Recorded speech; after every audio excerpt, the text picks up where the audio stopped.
Hello students, welcome to the series on class 10 physics. We were discussing electricity chapter and this is part 4. So let us start. First of all, we will discuss heating effects of electric current. तो heating effects of electric current में क्या है कि अगर हम किसी high resistance wire से जैसे कि निको वायर है उसमें से अगर हम करंट को पास कर रहे हैं तो वो वायर बहुत गर्म हो जाती है, बहुत हॉट हो जाती है और इसी वजह से वो हीट प्रोड्यूस करती है। इसको हम हीटिंग इफेक्ट ऑफ करंट बोलते हैं। अब क्या होता है कि कंडक्टर्स जो होते हैं उनकी कुछ ना कुछ तो रेजिस्टेंस होती है, जिसकी आप वायर बनाएंगे तो उस वायर की कुछ ना कुछ तो रेजिस्टेंस होगी। तो इस वजह से क्या होगा कि वो करंट को फ्लो करने में स्टॉप करेगी, मतलब करंट की कंटिन्यूटी को कम करेगी। तो करंट अपनी कंटिन्यूटी बनाए रखने के लिए उसको कुछ ना कुछ वर्क करना पड़ेगा। तो ये वर्क डन क्या होता है by current, work done by the current against the resistance of wire to flow continuously, हम उस वर्क को कैलकुलेट करेंगे।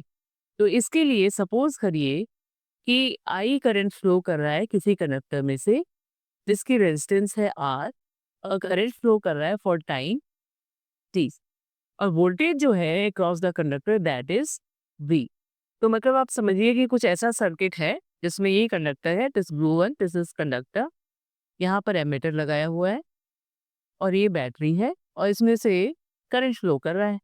अब हो क्या रहा है कि ये कंडक्टर हीट होगा, तो इसमें से फ्लो करने के लिए करंट को या आप कहिए चार्ज को फ्लो करने के लिए कुछ ना कुछ अपनी तरफ से काम करना पड़ेगा। तो जो इलेक्ट्रिक चार्ज है which is moving against the potential difference V, जो चार्ज फ्लो कर रहा है इस कंडक्टर में से किस वजह से against the potential difference V, तो उसके लिए जो उसे वर्क डन करना पड़ेगा that is W and that is equal to Q into V, मतलब चार्ज इंटू वोल्टेज। तो ये हमारी इक्वेशन 1 है। अब क्या होगा कि जो चार्ज होता है हमें पता है Q is equal to I into T, current into time. तो ये सेकेंड इक्वेशन है और हमारी जो वोल्टेज है V that is equal to I into R by ohm's law. So this is third equation. अब हम इक्वेशन 2 और 3 को अगर इक्वेशन 1 में डालते हैं तो हमारे पास आएगा W is equal to I into T, ये तो है charge, multiplied by I into R, this is voltage. तो ये कितना बन गया, this is I square R into T. तो ये है इक्वेशन 4। अब हम एज्यूम करते हैं कि चार्ज ने जितना भी वर्क किया था अपनी कंटिन्यूस मूवमेंट मेंटेन करने के लिए against the potential difference across the conductor, वो सारा का सारा कन्वर्ट हो गया हीट एनर्जी। तो क्या होगा कि हम लिख सकते हैं इंस्टेड ऑफ वर्क डन हम लिख सकते हैं heat produce. So heat produce क्या है, वही जो वर्क डन है, heat produce is equal to I square R T. ये है इक्वेशन 5। इसको हम जूस लॉ ऑफ हीटिंग कहते हैं। तो आप इसको देख सकते हैं कि इस लॉ से क्या हमें पता चलता है कि heat produced in a resistor is directly proportional to the square of current flowing through the resistor and it is directly proportional to the resistance। और किसके प्रोपोर्शनल होता है, it is directly proportional to the time for which the current flows. Next is practical application of heating effects of current. तो इसमें सबसे पहले हम देखेंगे कि जो हीटिंग इफेक्ट है करंट का वो किस में यूटिलाइज होता है, इलेक्ट्रिकल हीटिंग अप्लायंसेस में। इलेक्ट्रिकल हीटिंग अप्लायंसेस का मतलब है जैसे कि इलेक्ट्रिक आयरन है, केटल है, इलेक्ट्रिक टोस्टर है, अवन, रूम हीटर और गीजर्स, ये सब आपने इक्विपमेंट्स देख रखे हैं। तो इसमें क्या होता है कि इन इन इक्विपमेंट्स के अंदर कॉइल होता है जिसकी बहुत हाई रेजिस्टेंस होती है, मतलब वो ऐसे मटेरियल का बनता है जो हाई रेजिस्टेंस का होता है। तो नॉर्मली ये निक्रोम एलॉय से बनता है। तो क्या होता है कि इसमें जब करंट पास करते हैं कॉइल में तो बहुत ज़्यादा हीट प्रोड्यूस होती है। तो फिर क्या होता है कि निक्रोम के को हम क्यों यूज़ करते हैं, क्योंकि जो निक्रोम है उसमें ऑक्सीडेशन नहीं होता। ऑक्सीडेशन का मतलब है कि जब आप उसको हीट करते हैं, उसमें से बहुत ज़्यादा करंट पास करते हैं और वो हीट अप हो जाता है तो वो बर्न नहीं करता। वो एयर के कॉन्टैक्ट में होता है लेकिन बर्न नहीं करता। बस वो रेड हॉट हो जाता है और इसकी वजह से हमें हीट मिलती है उसमें से। और जो टेम्परेचर होता है हीटिंग एलिमेंट का, जो कि हम हीटिंग कॉइल यूज़ करते हैं इन डिवाइसेस में, तो वो क्या होता है, वो अराउंड 900 डिग्री सेंटीग्रेड होता है। नेक्स्ट हीटिंग इफेक्ट का जो यूज़ है वो होता है इलेक्ट्रिक बल्ब्स में। इलेक्ट्रिक बल्ब्स जो होते हैं, उनका जो फिलामेंट होता है, देखिए, इसका जो फिलामेंट है ये, it is made up of tungsten. तो टंगस्टन क्या होता है, उसका बहुत हाई मेल्टिंग पॉइंट होता है, अराउंड 3380 डिग्री सेंटीग्रेड। तो इससे हम टंगस्टन को यूज़ करते हैं। तो जब इसमें से करंट पास किया जाता है, तो टंगस्टन की हाई रेजिस्टेंस की वजह से जो फिलामेंट है वो व्हाइट हॉट बन जाता है, मतलब बहुत गर्म हो जाता है, तो उसका कलर व्हाइट हो जाता है। शुरू में इनिशियली तो वो रेडिश होता है, तो वो धीरे-धीरे करके व्हाइट हो जाता है और फिर वो एमिट करता है लाइट। तो बहुत पतला-सा फिलामेंट होता है, आप कभी बल्ब में चेक कर सकते हैं। तो लेकिन उसकी बहुत हाई रेजिस्टेंस होने की वजह से it becomes white hot when current passes through it और देन इट एमिट्स लाइट। अब जो इलेक्ट्रिक बल्ब्स होते हैं, उनके अंदर आर्गन या नाइट्रोजन गैस फिल्ड होती है।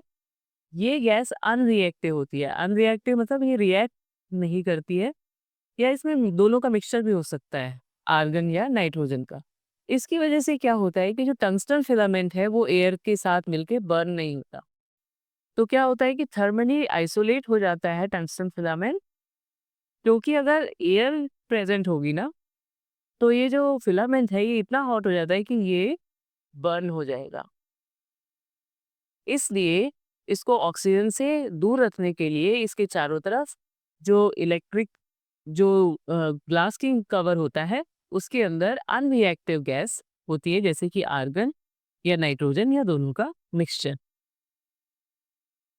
नेक्स्ट यूज जो हीटिंग इफेक्ट ऑफ करंट का है वो है इलेक्ट्रिक फ्यूज। इलेक्ट्रिक फ्यूज आपने सुना होगा कॉमनली घरों में। ये हाउस होल्ड वायरिंग को प्रोटेक्ट करने के लिए इस्तेमाल किया जाता है, ताकि हमारे इलेक्ट्रिकल अप्लायंसेस सेफ रहें। इसका स्ट्रक्चर कुछ ऐसा होता है, यहाँ पर ये जो है दिस इज मेटल कैप, ये भी एक मेटल कैप है इसकी। और ये किस लिए यूज होती है, ये फ्यूज को सर्किट में कनेक्ट करने के लिए यूज होता है। ये है fuse wire, this is fuse wire. और ये है ब्लास्ट ट्यूब। ये जो फ्यूज होता है इसको हमेशा डिवाइस के साथ सीरीज में रखा जाता है,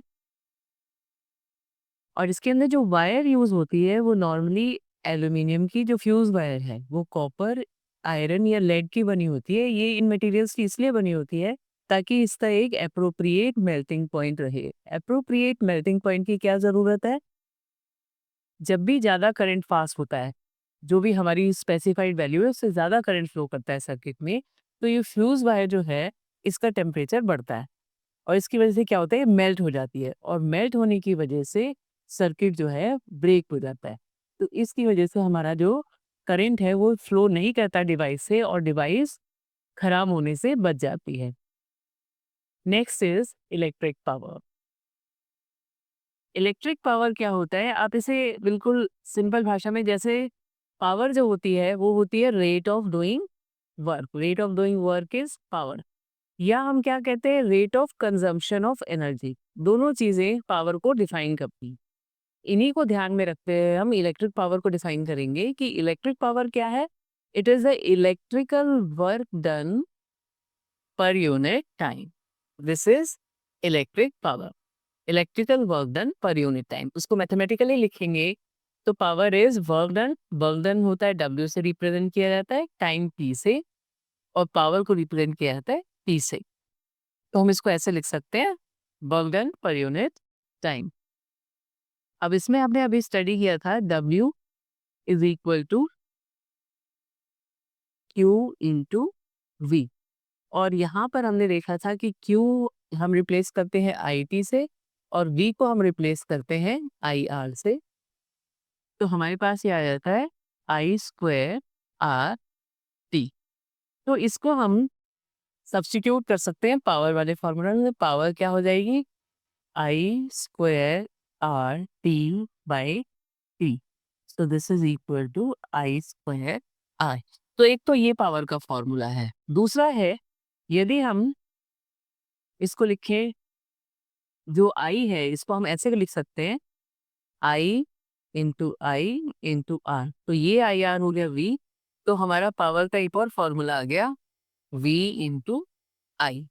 या फिर आप ऐसे भी लिख सकते हैं, since V is equal to I R, तो this implies that I is equal to V by R। Therefore, power किसके बराबर होगा? अगर हम I की जगह से सोचें, V into V by R which is equal to V square by R. तो ये अलग अलग वेज है पावर को रिप्रेजेंट करने के। ऐसा ही यूनिट जो इलेक्ट्रिक पावर की है वो वॉट होती है। तो यदि हम फॉर्मूला देखें कि power is equal to V into I, तो सपोज अगर वोल्टेज V इज वोल्टेज, तो वोल्टेज मान लो है 1 वोल्ट, और करंट जो है इफ दैट इज 1 एम्पियर, तो पावर कितनी होगी? P will be equal to 1 volt into 1 ampere which is equal to 1 watt, क्योंकि इसकी यूनिट होती है वॉट। तो हम कह सकते हैं कि 1 what is the power consumed by device that carries 1 ampere of current when operated at a potential difference of 1 volt। और मैथमेटिकली हमने ये डिराइव कर ही लिया। लेकिन जो वॉट है that is a very small unit, ये बहुत स्मॉल यूनिट है। तो इसकी जो थोड़ी लार्जर यूनिट होती है वो होती है किलोवाट। अब किलोवाट किसके बराबर होता है? देखिए, 1 kilowatt is equal to 1000 watts. अब क्योंकि जो इलेक्ट्रिकल एनर्जी है that is a product of power and time, power and time, so unit of electrical energy is watt hour. तो इलेक्ट्रिकल एनर्जी जो है उसकी यूनिट हो गई वॉट आर। और अगर हम किलो वॉट आर लिखते हैं, क्योंकि हमारा जो कमर्शियल यूनिट है that is kilowatt hour, तो 1 किलोवाट आर, देखिए जो लिखा हुआ है आप उसी से समझ सकते हैं। 1 किलोवाट का मतलब है 1000 वॉट, और आवर को अगर हम सेकेंड्स में लिखते हैं तो दिस इज 3600 सेकेंड्स। तो ये हमारा हो गया 3.6 इंटू 10⁻⁶ वॉट सेकेंड। या हम इसको कह सकते हैं 3.6 इंटू 10⁻⁶ जूल्स, क्योंकि या इसको हम ऐसे लिखते हैं जे से, कैपिटल जे से शॉर्ट फॉर्म में, क्योंकि 1 जूल इसके बराबर होता है 1 वॉट सेकेंड की बराबर। नाउ वी से 1 what is the energy consume. हम कब कहते हैं कि एनर्जी कंज्यूम 1 वॉट है? अगर 1 वॉट की power is use for 1 hour, अगर 1 घंटे के लिए 1 वॉट पावर यूज की जाती है तो हम कहते हैं कि 1 watt hour is the energy consume. लेकिन कमर्शियल यूनिट जो इलेक्ट्रिक एनर्जी की है दैट इज किलोवाट आवर। तो किलोवाट आवर का क्या मतलब है कि अगर 1 kilowatt of power is used for 1 kilowatt power is used for 1 hour, तब हम कहते हैं कि energy consumed is 1 kilowatt. Commonly आपने इलेक्ट्रिसिटी बिल्स में देखा होगा कि लिखा आता है इतने यूनिट्स कंज्यूम हुए, तो वो यूनिट क्या होता है? 1 kilowatt hour, that is the unit जो इलेक्ट्रिसिटी बिल में होती है, वो that is equal to 1 kilowatt our.